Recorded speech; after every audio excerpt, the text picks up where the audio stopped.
Au nom de nos plus hautes autorités, j'ai l'insigne honneur de donner lecture de deux communiqués dont les teneurs suivent. Communiqué numéro 064 du gouvernement de la transition. Le gouvernement de la transition constate avec une vive préoccupation une multiplication d'actes inamicaux, de cas d'hostilité et d'ingérence dans les affaires intérieures du Mali par les autorités de la République algérienne, démocratique et populaire. Toutes choses portant atteinte à la sécurité nationale et à la souveraineté du Mali. Au nombre de ces cas que nous condamnons figure, entre autres, 1. L'imposition d'un délai de transition aux autorités maliennes de manière unilatérale. 2.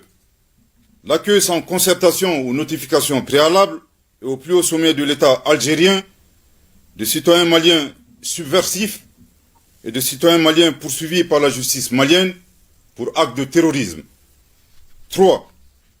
L'existence sur le territoire algérien de bureaux assurant la représentation de certains groupes signataires de l'accord pour la paix et la réconciliation issus du processus d'Alger, devenus aujourd'hui des acteurs terroristes. 4. La volonté des autorités algériennes à maintenir le régime de sanctions des Nations Unies concernant le Mali, au moment où le mouvement des non-alignés et la Fédération de Russie s'y opposaient dans l'intérêt du peuple malien qui demandait la levée du dit régime. 5.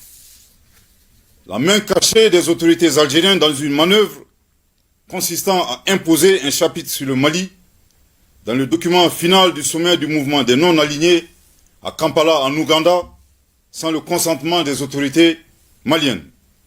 À l'argument des autorités algériennes, selon lequel elles ne sont pas à l'initiative du chapitre contesté sur le Mali, il est utile de leur demander la raison pour laquelle elles ont été les seules à s'opposer au niveau des experts à l'amendement proposé par le Mali, en affirmant que toute modification de la rédaction contestée devrait recueillir au préalable l'assentiment des autorités algériennes. Après analyse de ces cas, il ressort une perception erronée des autorités algériennes qui considèrent le Mali comme leur arrière-cour ou un État paillasson sur fond de mépris et de condescendance.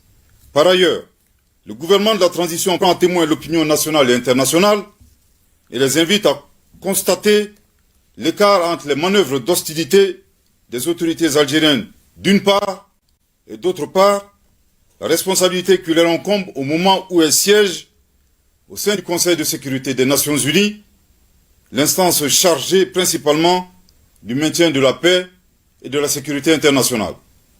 Le gouvernement de la transition, tout en condamnant cette attitude, exige des autorités algériennes de cesser immédiatement leur hostilité. En outre, les relations de bon voisinage exigent des comportements responsables qui doivent être guidés par le sens de l'empathie et le respect mutuel. Le gouvernement de la transition serait curieux de savoir le sentiment des autorités algériennes si le Mali devrait accueillir au plus haut sommet de l'État des représentants du mouvement pour l'autodétermination de la Kabylie. Le gouvernement de la transition saisit cette occasion pour rappeler aux autorités algériennes les relations séculaires et fraternelles qui existent entre le peuple malien et le peuple algérien. L'un des points majeurs de l'amitié entre les deux peuples frères remonte à la guerre d'Algérie, lors de laquelle le Mali a notamment offert son territoire comme base arrière aux Moudjahidines, ouvrant ainsi un front sud. Participer aux affrontements armés contre le colonisateur français en déployant des combattants maliens aux côtés des Moudjahidines sur le territoire algérien pour défendre la liberté et la dignité des Algériens. Défendu la cause algérienne dans toutes les instances diplomatiques jusqu'au recouvrement de leur indépendance. Le Mali invite les autorités algériennes à se remémorer également leurs responsabilités dans la détérioration de la situation sécuritaire au Sahel. S'il est vrai que l'intervention de l'organisation du traité de l'Atlantique Nord, OTAN, a exacerbé la menace terroriste, il n'en demeure pas moins que c'est l'installation dans le Sahara du groupe salafiste pour la prédication et le combat, le GSPC algérien, puis son allégeance à Al-Qaïda, qui marque l'avènement du terrorisme international dans la région. Le Mali réaffirme son attachement à la promotion des relations amicales et harmonieuses avec l'ensemble des États du monde, sous respect des principes guidant l'action publique au Mali, définis par son Excellence le colonel Assimi Goïta, président de la transition chef de l'État, à savoir le respect de la souveraineté du Mali, le respect des choix de partenariat et des choix stratégiques du Mali, et enfin la prise en compte des intérêts du peuple malien dans toutes les décisions. Que Dieu bénisse le Mali et préserve les Maliens, fait à Bamako le 25 janvier 2024.